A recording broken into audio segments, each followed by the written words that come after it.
Students ਆਪਾਂ ਦੇਖਿਆ ਕਿ ਰਿਕੰਬੀਨੈਂਟ ਡੀਐਨਏ ਮੋਲੀਕਿਊਲ ਬਣਨ ਦਾ ਪ੍ਰੋਸੈਸ ਕੀ ਹੈ ਤਾਂ ਆਪਣੇ ਉਹੀ ਤਿੰਨੋਂ ਸਟੈਪਸ ਨੇ formation of recombinant DNA then transfer into the host cell and further there is the culturing of host cell to obtain the copies of desired gene. Now बच्चे अपना next important topic है that is the tools of biotechnology. ਹੁਣ ਅਸੀਂ ਕਹਿੰਦੇ ਕਿ biotechnology ਲਈ ਸਾਨੂੰ ਕਿਹੜੇ ਟੂਲਸ ਦੀ ਜ਼ਰੂਰਤ ਆ। ਹੁਣ ਆਪਾਂ ਜੇ ਕੋਈ ਵੀ ਕੰਮ ਕਰ ਰਹੇ ਹਾਂ ਤਾਂ ਉਹਦੇ ਲਈ ਸਾਨੂੰ ਸਭ ਤੋਂ ਪਹਿਲਾਂ ਉਸ ਕੰਮ ਲਈ ਵਰਤੇ ਜਾਣ ਵਾਲੇ ਜਿੰਨੇ ਵੀ ਇਨਸਟਰੂਮੈਂਟਸ ਕਹਿ ਲਓ, ਜੇ ਆਪਾਂ ਕੁਕਿੰਗ ਕਰ ਰਹੇ ਹਾਂ ਤਾਂ ਇੰਗਰੀਡੀਐਂਟਸ ਕਹਿ ਲਓ, ਤਾਂ ਉਸ ਪਰਪਸ ਲਈ ਸਾਨੂੰ ਕੀ ਕੁਝ ਚਾਹੀਦਾ ਹੈ, ਕੀ ਕੁਝ ਐਸੈਂਸ਼ੀਅਲ ਆ, ਉਹਦੇ ਬਾਰੇ ਅਸੀਂ ਡਿਸਕਸ਼ਨ ਕਰਨੀ ਹੈ। ਨਾ ਬੱਚੇ ਬਾਇਓਟੈਕਨੋਲੋਜੀ ਲਈ ਸਾਨੂੰ ਤਿੰਨ ਮੇਨ ਟੂਲਸ ਦੀ ਜ਼ਰੂਰਤ ਪੈਂਦੀ ਹੈ। Number 1 enzymes, number 2 cloning vector and number 3 competent host. Now number 1 enzymes, ਤਾਂ ਸਭ ਤੋਂ ਪਹਿਲੀ ਜਿਹੜੀ ਚੀਜ਼ ਸਾਨੂੰ ਚਾਹੀਦੀ ਆ that is enzymes। ਤਾਂ ਆਪਾਂ ਕਿਹਾ ਸੀ ਕਿ ਸਭ ਤੋਂ ਪਹਿਲਾ ਸਟੈਪ ਹੀ ਇਹ ਸੀ cutting and pasting of DNA. ਹੁਣ ਕਟਿੰਗ ਲਈ ਵੀ ਪੇਸਟਿੰਗ ਲਈ ਵੀ ਸਾਨੂੰ ਕੀ ਚਾਹੀਦੇ ਨੇ, ਐਂਜ਼ਾਈਮਸ ਚਾਹੀਦੇ ਨੇ। ਸੋ ਜੇ ਐਂਜ਼ਾਈਮਸ ਨਹੀਂ ਹੋਣਗੇ ਤਾਂ ਸਾਡਾ ਬਾਇਓਟੈਕਨੋਲੋਜੀ ਦਾ ਪ੍ਰੋਸੈਸ ਪੋਸੀਬਲ ਨਹੀਂ ਹੋਊਗਾ। Now second is the cloning vector. ਹੁਣ ਅਸੀਂ ਕਟਿੰਗ ਤਾਂ ਕਰਾ ਲਾਂਗੇ, ਡਿਜ਼ਾਇਰਡ ਜੀਨ ਵੀ ਲੈ ਲਾਂਗੇ, but it is not able to replicate, ਤਾਂ ਸਾਡੇ ਕੋਲ ਇੱਕ ਕਲੋਨਿੰਗ ਵੈਕਟਰ ਵੀ ਹੋਣਾ ਜ਼ਰੂਰੀ ਹੈ ਜੋ ਕਿ ਸਾਡੇ ਡਿਜ਼ਾਇਰਡ जीन होस्ट सेल तक लेके जावे और होस्ट सेल के अंदर जाके अपनी रेप्लीकेशन करवावे, अपने क्लोन्स बनावे ताकि साडे डिजायर्ड जीन दे भी क्लोन्स तैयार हो सकन। Now number 3 competent host. हुण एक होस्ट भी जिहड़ा है वो भी कंपीटेंट होना बहुत ज़रूरी है, मतलब ऐदा दा होस्ट जो कि सानू कॉपीज तैयार करके दे सके। ठीक है, it must be compatible for our desired gene, साडे डिजायर्ड जीन ਨੂੰ ਅਸੈਪਟ ਕਰਕੇ ਉਹਦੀਆਂ ਕਾਪੀਜ਼ ਤਿਆਰ ਕਰੇ। ਨਾ ਬੱਚੇ ਸਭ ਤੋਂ ਪਹਿਲਾਂ ਅਸੀਂ ਸਟਾਰਟ ਕਰਾਂਗੇ ਪਹਿਲਾ ਟੂਲ ਐਂਜ਼ਾਈਮਸ। ਤਾਂ ਬੱਚੇ ਐਂਜ਼ਾਈਮਸ ਨੂੰ ਅਸੀਂ ਦੋ ਕੈਟਾਗਰੀਜ਼ ਚ ਰੱਖਦੇ ਹਾਂ, one is lysing enzyme and second is cleaning enzyme. ਨਾ ਬੱਚੇ ਉੱਥੇ ਮੈਂ ਟਰਮ ਯੂਜ਼ ਕੀਤੀ ਸੀ ਲਾਈਗੇਜ਼। ठीक है, लाइगेज का मतलब है जोड़ना एंड लाइसिस का मतलब होंगे तोड़ना और डिजोल्व करना, दैट इज लाइसिस। तो इत्थे लाइसिंग एंजाइम, क्लीनिंग एंजाइम उन्होंने नाम ही दस रहा है कि ये किसी चीज़ को तोड़न वास्ते ही वरते जाएंगे। Now lysing enzymes are those enzymes which are used to break the cell wall। ਹੁਣ ਅਸੀਂ ਬਾਇਓਟੈਕਨੋਲੋਜੀ ਦਾ ਪ੍ਰੋਸੈਸ ਸਟਾਰਟ ਕਰ ਰਹੇ ਹਾਂ।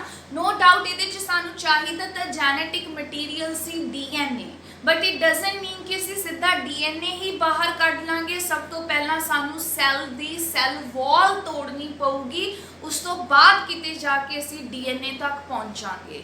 ਸੋ ਬਾਇਓਟੈਕਨੋਲੋਜੀ ਦੇ ਵਿੱਚ ਸਭ ਤੋਂ ਪਹਿਲਾ ਸਟੈਪ ਹੋਊਗਾ ਕਿ ਤੁਹਾਨੂੰ ਆਪਣੇ ਡੋਨਰ ਸੈੱਲ ਦੀ ਜੇ ਸੈੱਲ ਵਾਲ ਹੈ ਤਾਂ ਤੋੜਨੀ ਪਊਗੀ। ਨਾ ਵਿੱਚ ਫॉर एग्जांपल ਹੁਣ ਬੈਕਟੀਰੀਆ ਦੀ ਪੈਪਟਿਡੋਗਲਾਈਕਨ ਤੋਂ ਬਣੀ ਹੋਈ ਸੈੱਲ ਵਾਲ ਹੈ, ਫੰਜਾਈ ਦੀ ਕਾਈਟਿਨ ਤੋਂ ਬਣੀ ਹੋਈ ਸੈੱਲ ਵਾਲ ਹੈ, ਪਲਾਂਟ ਸੈੱਲ ਦੀ ਸੈਲੂਲੋਸ ਤੋਂ ਬਣੀ ਹੋਈ ਸੈੱਲ ਵਾਲ ਹੈ। ਹੁਣ animal cell wall is absent, but जे तुसी बैक्टीरिया का सैल लै रहे हो, फंजाई का सैल लै रहे हो या फिर प्लांट्स का जिहड़ा सैल लै रहे हो तो तुहानू ओदी सैल वॉल सब तो पहला तोड़नी पऊगी। हुण बैक्टीरिया की सैल वॉल तोड़न लई जिहड़ा एंजाइम यूज किया जाता है that is the lysozyme. Fungi की सैल वॉल तोड़न लई जिहड़ा एंजाइम यूज किया जाता है काइटिनेज। प्लांट की सैल वॉल तोड़न लई जिहड़ा एंजाइम यूज किया जाता है सैलूलेज। Now this is again important, which enzyme is used to break the cell wall of bacteria? Lysozyme। ठीक है, lysozyme enzyme बैक्टीरिया की जिहड़ी पैप्टिडोग्लाइकन सैल वॉल हुंदी आ उहनू तोड़ सकता है। ना बच्चे फर्दर दूसरी साइड ते साडे कोल है क्लीविंग एंजाइम। अगेन क्लीवेज तोड़ना किनू, ਤਾਂ ਹੁਣ ਅਸੀਂ ਸੈੱਲ ਵਾਲ ਤਾਂ ਤੋੜ ਲਈ, ਸੈੱਲ ਵਾਲ ਤੋੜਨ ਤੋਂ ਬਾਅਦ ਹੁਣ ਸਾਡੇ ਕੋਲ ਡੀਐਨਏ ਆ ਚੁੱਕਿਆ। ਹੁਣ ਅਸੀਂ ਕਿਹਦੀ ਕਟਿੰਗ ਕਰਵਾਉਣੀ ਆ, ਡੀਐਨਏ ਸਟ੍ਰੈਂਡਸ ਦੀ। ਨਾ ਬੱਚੇ ਸਾਨੂੰ ਪਤਾ ਹੈ ਕਿ ਚਾਹੇ ਯੂਕੈਰੀਓਟ ਹੈ ਚਾਹੇ ਪ੍ਰੋਕੈਰੀਓਟ ਹੈ, ਡੀਐਨਏ ਇਜ਼ ਡਬਲ ਸਟ੍ਰੈਂਡਡ ਸਟਰਕਚਰ। ਦੋ ਸਟ੍ਰੈਂਡਸ ਹੁੰਦੇ ਨੇ ਡੀਐਨਏ ਦੇ ਤਾਂ ਕਿ ਉਹ ਸਟੇਬਲ ਰਵੇ। ठीक है, so DNA is the double stranded structure.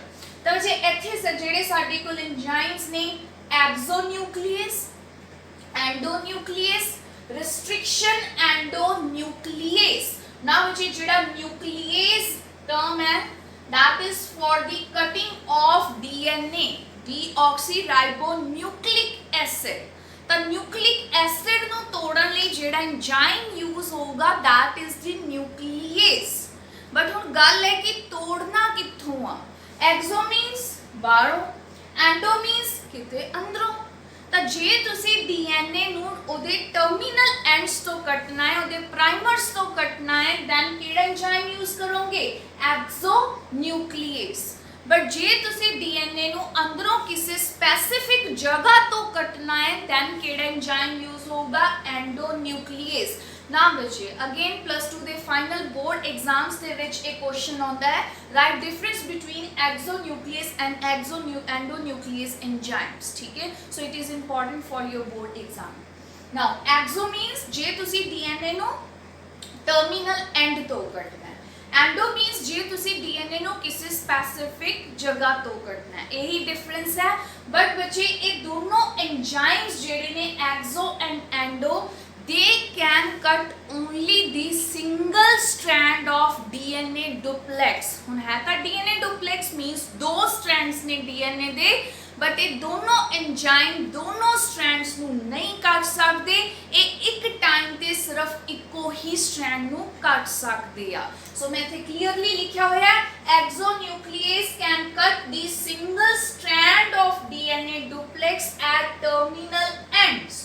जो तुसी एंड्स नू सिरिया नू कटना है, प्राइमर्स नू कटना है, एक्सो मीन्स बाहरों कटना है, तब केड़ा एंजाइम यूज होगा? Exonuclease. But it can cut only the single strand of DNA duplex.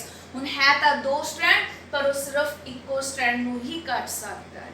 Next endonuclease, again endo means can cut at the specific site, but again can cut the single strand of DNA duplex।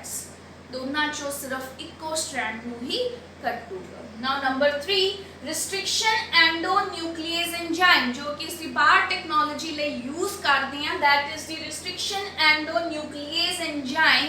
ना बच्चे again है ता endo, the restriction भी word use हुआ है, so it can cut the DNA at specific site। ये भी किसी specific जगह तो ही DNA नु cut कर सकता है, but it can cut the both strands of DNA।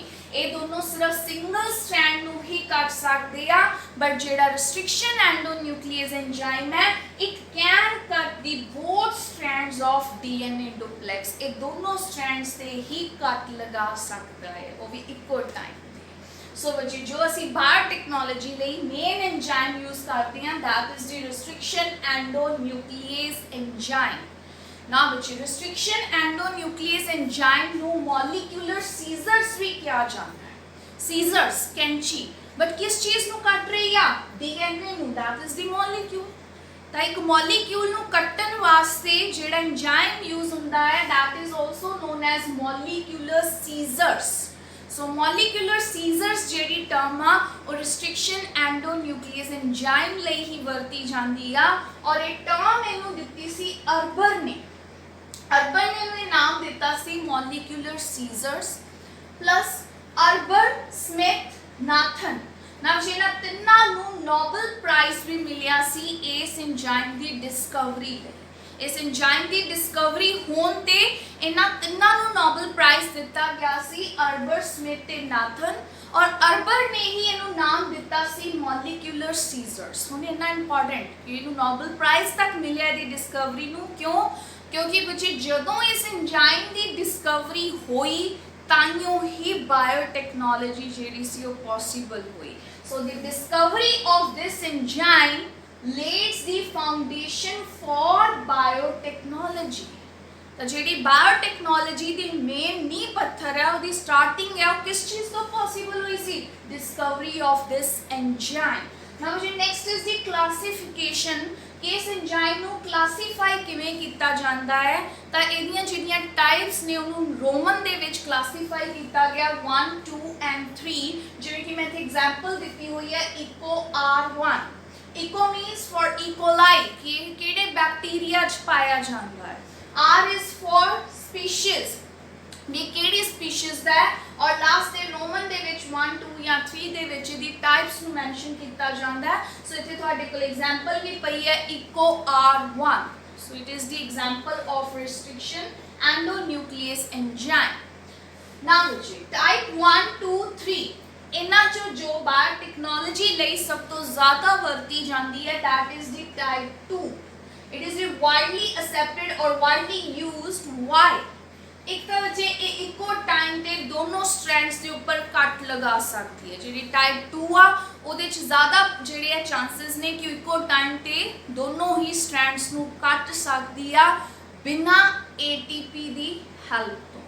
ਤਾਂ ਇਸ ਕੰਮ ਲਈ ਉਹ ATP नहीं यूज करती ਜਿਹੜੀ टाइप 2 है। So it is widely use ना ਤੈਨੂੰ ATP ਦੀ ਲੋੜ है और ਆਪਾਂ ਨੂੰ दोनों स्ट्रैंड्स ही ਕੱਟ के दे सकती है। So it can cut the both strands of DNA duplex। Now ਜਿਹੜੀ ਇਸ एंजाइम ਦੀ डिस्कवरी है it was discovered from bacteria.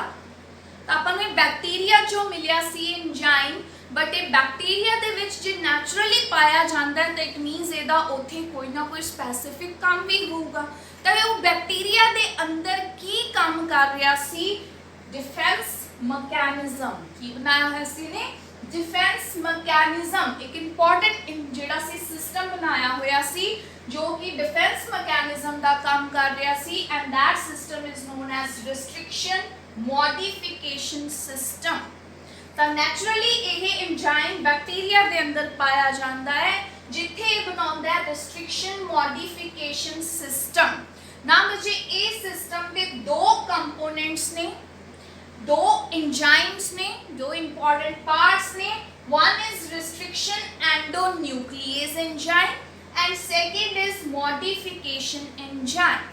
तो बैक्टीरिया के अंदर एक डिफेंस मैकेनिज्म बना रहा है, एक सिस्टम बना रहा है जिहदे दो कंपोनेंट्स ने, एक रिस्ट्रिक्शन एंडोन्यूक्लियस एंजाइम और दूसरा मॉडिफिकेशन एंजाइम।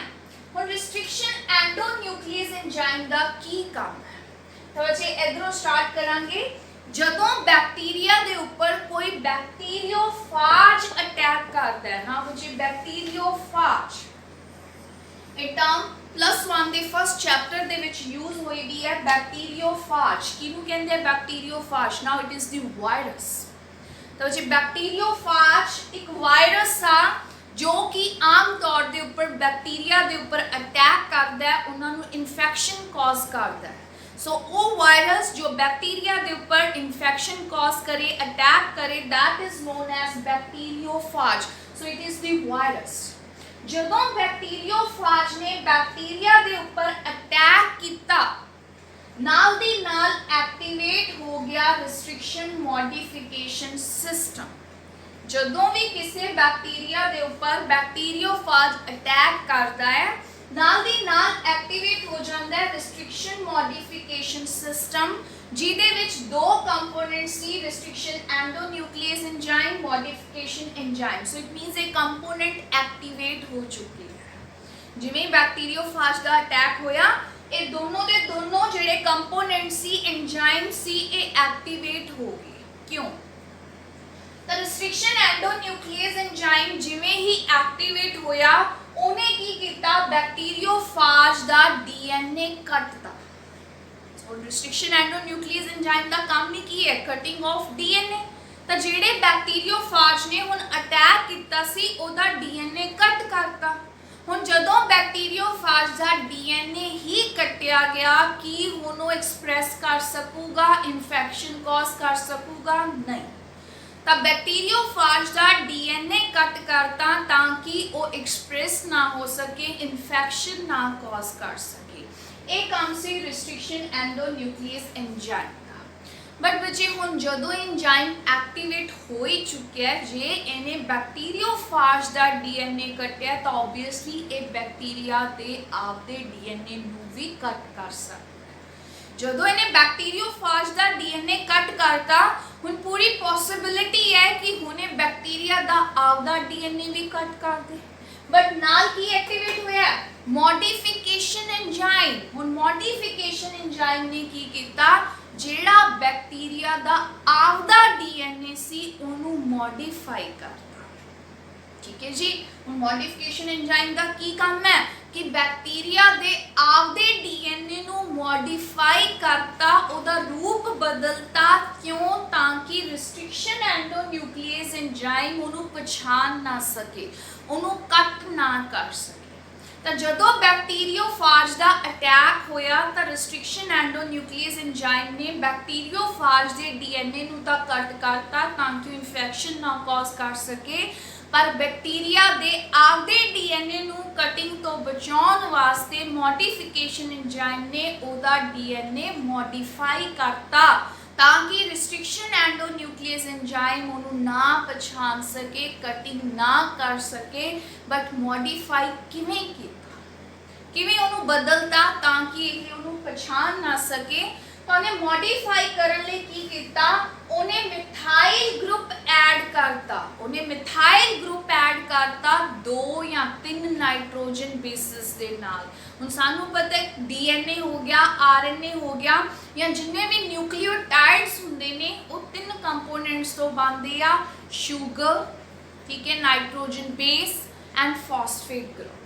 ਉਹਨੇ ਕੀ ਕੀਤਾ, ਉਹਦੇ ਜਿਹੜੇ 2-3 ਨਾਈਟ੍ਰੋਜਨ ਬੇਸ ਸੀਗੇ ਉਹਨਾਂ ਨਾਲ ਮਿਥਾਈਲ ਲਾ ਦਿੱਤਾ ਤਾਂ ਕਿ ਉਹਦੀ ਮੋਡੀਫਿਕੇਸ਼ਨ ਹੋ ਜੇ ਔਰ ਰਿਸਟ੍ਰਿਕਸ਼ਨ ਐਂਡੋਨਿਊਕਲੀਏਜ਼ ਐਂਜ਼ਾਈਮ ਉਹਨੂੰ ਨਾ ਕੱਟ ਕਰ ਸਕੇ। ਤਾਂ ਜੇ ਹੁਣ ਅਸੀਂ ਫਰਦਰ ਕਰਾਂਗੇ ਕਿ ਆਫਟਰ ਆਲ ਇਹ ਕੱਟ ਲਗਾਉਂਦਾ ਕਿਵੇਂ ਹੈ। ਅਸੀਂ ਕਿ ਇਹਦਾ ਕੰਮ ਕੀ ਹੈ, ਕਟਿੰਗ ਆਫ DNA, ਬਟ ਇਹ ਕੱਟ ਕਿਵੇਂ ਲਾਉਂਦਾ ਹੈ, ਇਹ ਕੰਮ ਕਿਵੇਂ ਕਰਦਾ ਹੈ, DNA ਦੇ ਉੱਪਰ ਕੱਟ ਕਿਵੇਂ ਲੱਗਦੇ ਆ, and that is very important topic।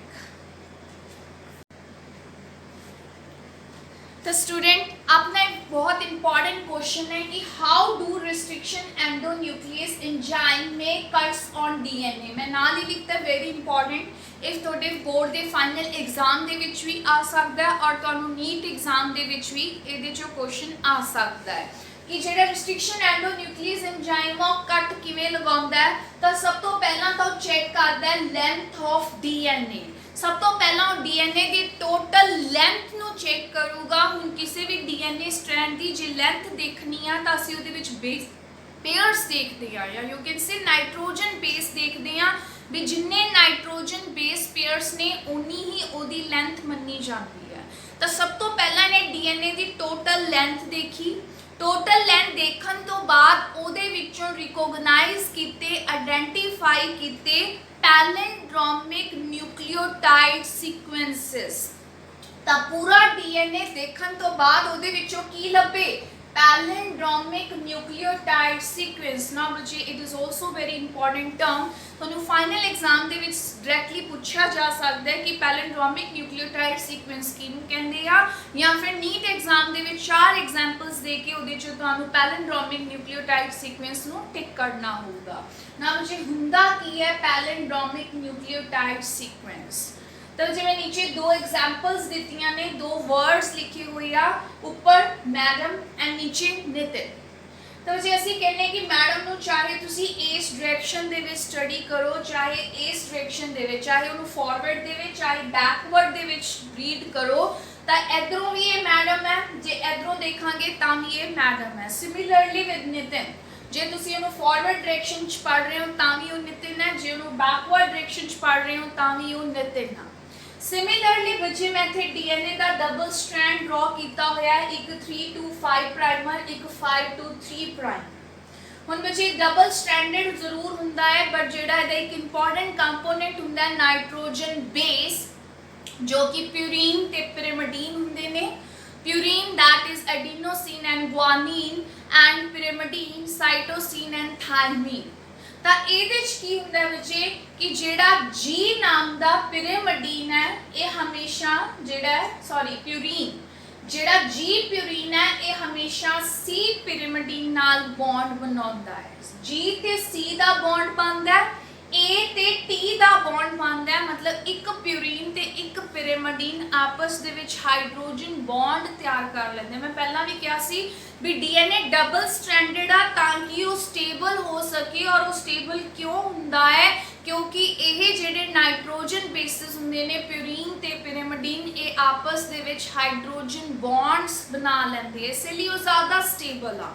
ਇੱਕ ਪਿਊਰੀਨ ਇੱਕ ਪਿਰੀਮੀਡਿਨ ਨਾਲ ਹੀ ਬੌਂਡ ਬਣਾਉਂਦਾ ਹੈ, ਬਟ ਇਹ ਆਪਾਂ ਕਵਰ ਕਰਾਂਗੇ ਜੈਨੇਟਿਕਸ ਦੇ ਵਿੱਚ। ਇੱਥੇ ਜਸਟ अपने दिमाग 'ਚ ਇਹ ਰੱਖਣਾ ਹੈ ਕਿ G ਹਮੇਸ਼ਾ C ਨਾਲ ਬੌਂਡ ਬਣਾਉਂਦਾ ਹੈ ਔਰ A ਹਮੇਸ਼ਾ T ਨਾਲ ਦੋ ਹਾਈਡਰੋਜਨ ਬੌਂਡ ਬਣਾਉਂਦਾ ਹੈ। ਤਾਂ ਇਟ ਮੀਨਸ G ਦੇ ਕੰਪਲੀਮੈਂਟਰੀ ਹਮੇਸ਼ਾ C ਐਂਡ A ਦੇ ਕੰਪਲੀਮੈਂਟਰੀ ਹਮੇਸ਼ਾ T ਔਰ ਯੂ ਕੈਨ ਸੇ ਵਾਈਸ ਵਰਸਾ।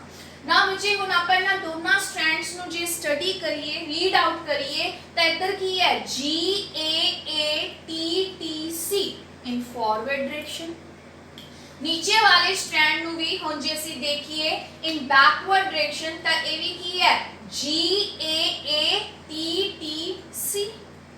ਠੀਕ ਹੈ ਜੀ, ਹੁਣ ਬੌਂਡ ਵੀ ਸਹੀ ਬਣੇ ਹੋਏ ਆ C ਦਾ G ਨਾਲ A ਦਾ T ਨਾਲ, ਬਟ ਦੋਨੋਂ ਜਿਹੜੇ ਬੈਂਡਸ ਨੇ ਦੋਨੋਂ ਹੀ ਸਟ੍ਰੈਂਡਸ ਨੇ ਉਹਨਾਂ ਦੇ ਵਿੱਚ ਨਾਈਟ੍ਰੋਜਨ ਬੇਸ ਸੇਮ ਆ, ਇੱਧਰ ਫॉरवर्ड डायरेक्शन ਚ ਇੱਧਰ backward direction. So this sequence is known as palindromic nucleotide sequence. मैं ते clearly लिखा है having same sequence of nitrogen bases at both strands of DNA. जो DNA दे दोनों strands के ऊपर same nitrogen bases दा sequence होवे but in opposite direction. Opposite direction. एक जो forward है ता दूसरे दे विच backward direction. नेक्स्ट ਹੁਣ ਐਂਜ਼ਾਈਮ ਨੇ ਪੈਲਿੰਡਰੋਮਿਕ ਨਿਊਕਲੀਓਟਾਈਡ ਸੀਕੁਐਂਸ ਦਾ ਆਇਡੈਂਟੀਫਾਈ ਕਰ ਲਈ, ਇਹਨਾਂ ਨੂੰ ਲੱਭ ਲਿਆ। ਹੁਣ ਕੱਟ ਕਿਵੇਂ ਲਗਾਊਗਾ?